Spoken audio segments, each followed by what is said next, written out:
Well, 3-on-3 hoops is in some ways the purest form of basketball. A lot of us grew up playing 3-on-3.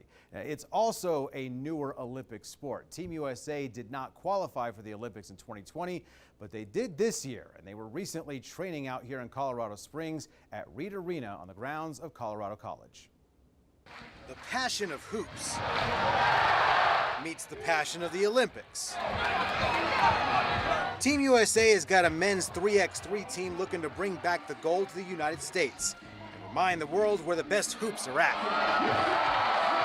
We have a ton of motivation. Not making it in Tokyo obviously was unfortunate, but 4 years later I feel like we've grown. I know kind of the scale of the Olympics and what it takes to get there now. After we spent a long time trying to make it. So I think it's been a gradual process of understanding, but I think it'll really hit once we get into that opening ceremony.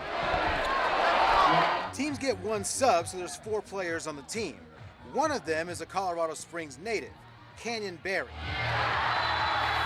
He played hoops at Cheyenne Mountain and is the son of Hall of Famer Rick Barry. Yeah, it's really just the highest honor I think you can achieve in basketball, to be able to play with USA across your chest, and just super fortunate that I'm going to have this opportunity, and now just want to make the country and my family and everyone proud and try to bring home that gold medal in Paris. Training at home, trying to bring a gold medal home to Olympic City is pretty surreal. It's kind of a full circle moment because my mom worked at USA Basketball and did 3 Olympics with the women's 5-on-5 national team. So I grew up, running around the gyms of the training center, and now to be back at the Olympic Training Center training for my own Olympics is a cool full circle moment. Man, what's with all these athletes coming from Cheyenne Mountain? Yeah, something might be in the water, who knows? After failing to qualify for the 2020 games, the Americans got some reinforcements. We have better players playing it now, like bringing Jimmer along. Yeah, that Jimmer Fredette, former BYU star and NBA sharpshooter. That's one of the things that drew me to the sport initially, right? To be able to be the first team, USA men's team that could play in the Olympics, and be able to kind of put it on the map a little bit is special. Yeah, it's a different game.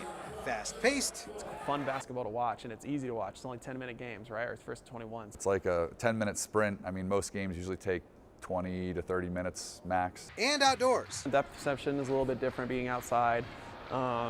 They try to cover it. They have a cover over it, and they have stands around the whole thing. So it makes it feel like a stadium. But at the same time, you're still outside. You still have a little bit of the elements. Sometimes the sun, can be in different places where you don't want it to be. Shooting the basketball, every once in a while the wind will pick up, and that can factor into these things. It's such a quick and fast-paced game. It's so volatile, where upsets happen all the time, and you're playing such a condensed game of basketball that any run that the other team goes on can cost you the game. Most everyone has grown up playing 3x3. It takes a different form when there's a 12-second shot clock and a 10-minute game, and it's a first to 21, and there's an Olympic gold medal on the line. But pretty much the same game, right? There's definitely a difference, but at the end of the day, it's a 10-foot hoop. Sometimes it depends what tournament you're at. Well, whatever. At the end of the day, these men are the first Americans ever in this sport to qualify for the Olympics, and they think people here will like what they see. It always feels good to be a pioneer. I think it's really special. We'd love to see the growth of 3-on-3. I think this Olympics is going to be huge for the sport. I think the more eyes that get on it is going to be very popular, and hopefully continues to grow here in the U.S. I think it's going to continue to be an Olympic sport. It's a lot of fun to watch. I think once people see it on TV and see it in the crowd, they're going to love it.